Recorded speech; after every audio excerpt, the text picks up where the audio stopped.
Le Seigneur soit avec vous. Et avec votre esprit. Bonne nouvelle de Jésus-Christ selon Saint Luc.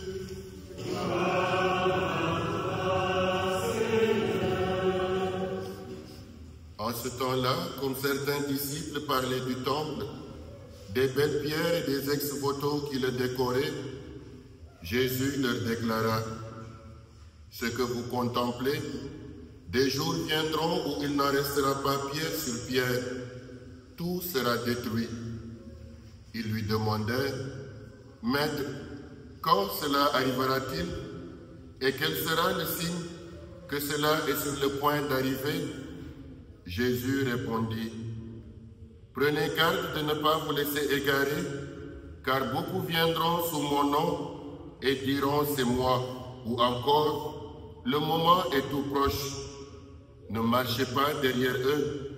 Quand vous entendez parler de guerre et de désordre, ne soyez pas terrifiés. Il faut que cela arrive d'abord, mais ce ne sera pas aussitôt la fin. Alors Jésus ajouta: on se dressera nation contre nation, royaume contre royaume. Il y aura de grands tremblements de terre et en divers lieux, des famines et des épidémies, des phénomènes effrayants surviendront et de grands signes venus du ciel. Mais avant tout cela, on portera la main sur vous et l'on vous persécutera. On vous livrera aux synagogues et aux prisons. On vous fera comparaître devant des rois et des gouverneurs à cause de mon nom. Cela vous amènera à rendre témoignage. Mettez-vous donc dans l'esprit que vous n'avez pas à vous préoccuper de votre défense. C'est moi qui vous donnerai un langage et une sagesse à laquelle tous vos adversaires ne pourront ni résister ni s'opposer.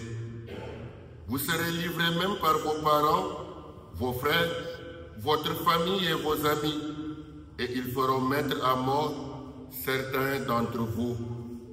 Vous serez détestés de tous à cause de mon nom, mais pas un cheveu de votre tête ne sera perdu. C'est par votre persévérance que vous garderez votre vie. Acclamons la parole de Dieu. Louange à toi, Seigneur Jésus.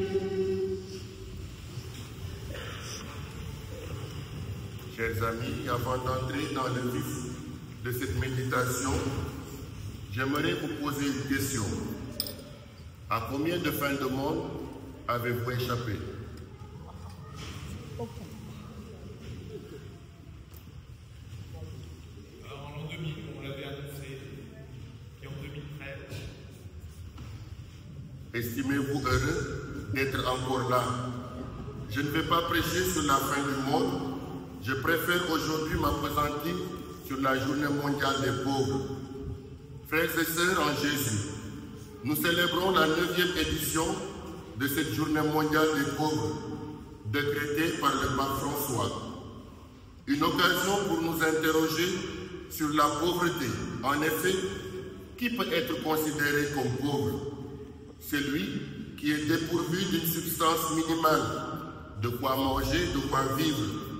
Il me semble que même le milliardaire peut être aussi considéré comme pauvre si nous ne confinons pas de concept à cet aspect purement matériel.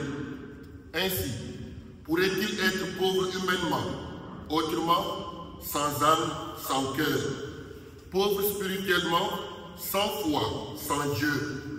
Chers amis, à vrai dire, la pauvreté nous guette tous et la quête du minimum vital, bien que justifiée, doit nous rappeler que nous sommes pauvres ici-bas parce que le monde en lui-même est pauvre. Il est pauvre parce qu'il ne peut nous offrir cette éternité qui est selon moi la vraie richesse. Il est pauvre parce que tout ce qu'il nous procure est précaire, sinon ambivalent. Chers amis, un exemple que nous retrouvons aujourd'hui dans la première lecture est l'image du soleil. Ce soleil qui réchauffe tout autant qu'il brûle. Et on dit, ainsi va la vie. Oui, ainsi va la vie. Aujourd'hui le bonheur, demain le malheur.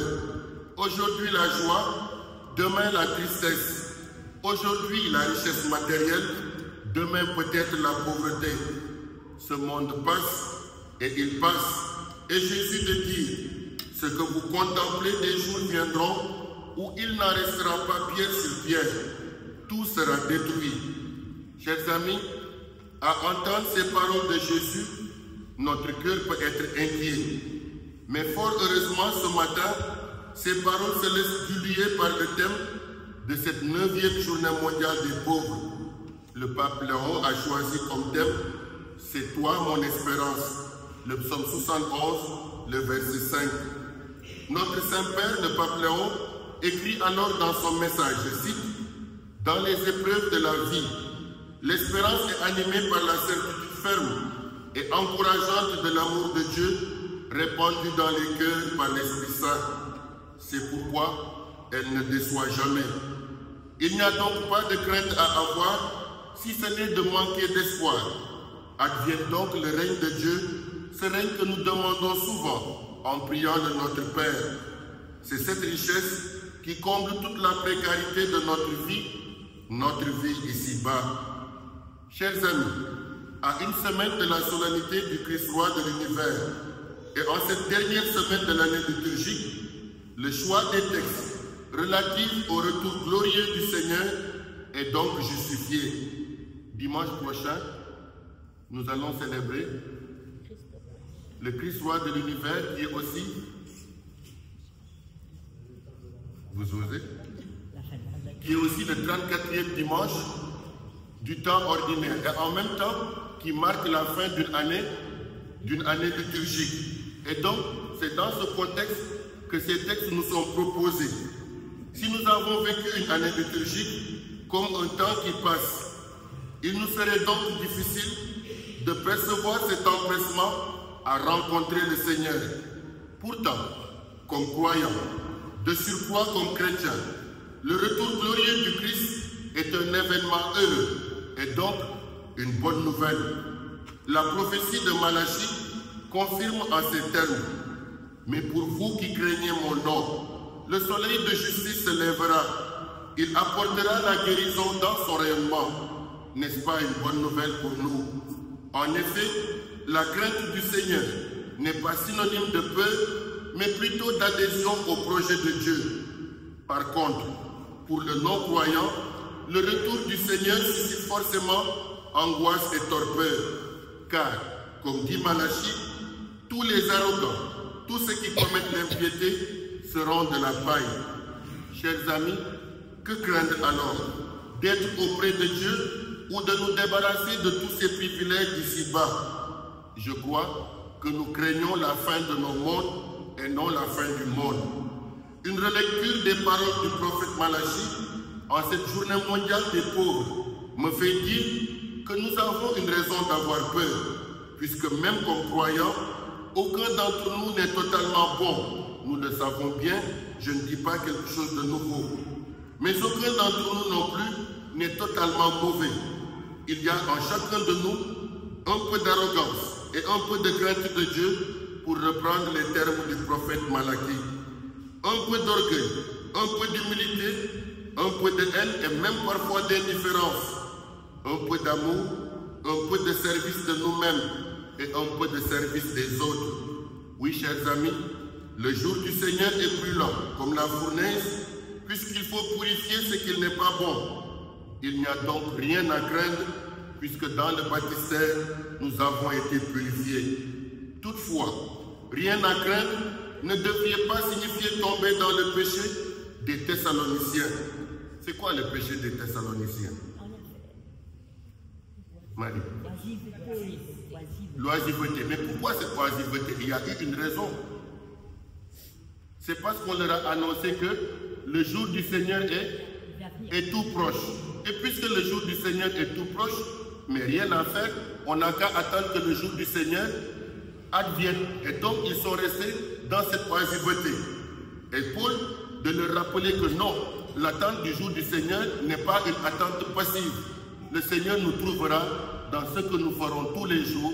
Son règne est déjà présent dans notre vie. Oui, chers amis, Puisque le jour du Seigneur est annoncé proche, les Thessaloniciens préfèrent vivre dans cette oisiveté, affairés sans rien faire. Saint Paul leur rappelle que le travail participe à la réalisation du projet de Dieu. Un certain auteur, Khalil Gibran, écrivait dans son ouvrage « Le prophète », lorsque vous travaillez, vous accomplissez une part du rêve de la terre. Chers amis, j'ose dire que nous rêvons tous d'un monde meilleur, mais est-ce qu'on peut lutter contre la pauvreté en continuant de rêver? Est-ce qu'on peut lutter contre la pauvreté en continuant de rêver? Le rêve est permis, certes, mais au-delà, il faut des actes concrets qui prennent le source de notre foi et pour cette espérance qui nous porte. Le défunt pape François disait ceci, je le cite, « Il ne s'agit pas donc d'avoir un comportement d'assistance envers les pauvres, comme c'est souvent le cas. Il faut au contraire s'engager pour que personne ne manque de nécessaire. Ce n'est pas l'activisme qui sauve, mais l'attention sincère, l'attention généreuse, permettant de se rapprocher d'un pauvre comme d'un frère qui tend la main, me faisant sortir de la torpeur dans laquelle moi je suis tombé. » Fin de citation. Chers amis, la peur est bien réelle parce que nous sommes attachés à nos sécurités précaires, relations familiales, possession mobilier ou immobilier et que sais-je encore. La séparation d'avec des gens que nous aimons génère bien sûr cette peur. La peur de tomber dans la pauvreté nous éloigne parfois du vrai pauvre. Il n'y a donc pas de surprise que les disciples du Christ que nous sommes aujourd'hui se tournent parfois vers des marchands d'illusions qui veulent nous faire croire que notre avenir est entre leurs mains. Non, notre avenir est en Dieu. L'avertissement de Jésus peut donc être lu aujourd'hui à nouveau frais. Il nous dit, prenez garde de ne pas vous laisser égarer, car beaucoup viendront sous mon nom et diront, c'est moi, ou encore, le moment est tout proche. Ne marchez pas. Ne marchez pas. Vous n'avez pas écouté l'évangile. On va reprendre la lecture alors. Ne marchez pas derrière eux. Oui, chers amis. Que pouvons-nous ajouter d'autre? Il faut croire qu'il ne faut pas s'attacher à tout cela. La perspective voulue par Dieu nous rappelle que la pauvreté produit aussi la richesse, puisque son Fils Jésus s'est dépouillé de tout pour nous enrichir, nous les hommes. Notre attachement à celui-ci ne doit pas être conditionné par un besoin matériel. Nous ne sommes pas croyants parce que Dieu nous donne quelque chose ou quelque chose d'autre. Non, nous sommes croyants parce qu'il nous promet la vie éternelle. Chers amis, c'est donc par votre persévérance que vous obtiendrez cette vie. Persévérance dans la foi, persévérance dans l'espérance, persévérance dans la fidélité au Christ. Ainsi, comme dit Paul dans la lettre aux Romains, ni la mort, ni la vie, ni les anges, pas même les principautés célestes, ni le présent et pas même l'avenir, ni les puissances, ni les hauteurs, ni les abîmes, rien ne pourra nous séparer de l'amour de Dieu, cet amour qui est vrai et qui est dans le Christ Jésus, lui qui règne pour les siècles des siècles. Amen.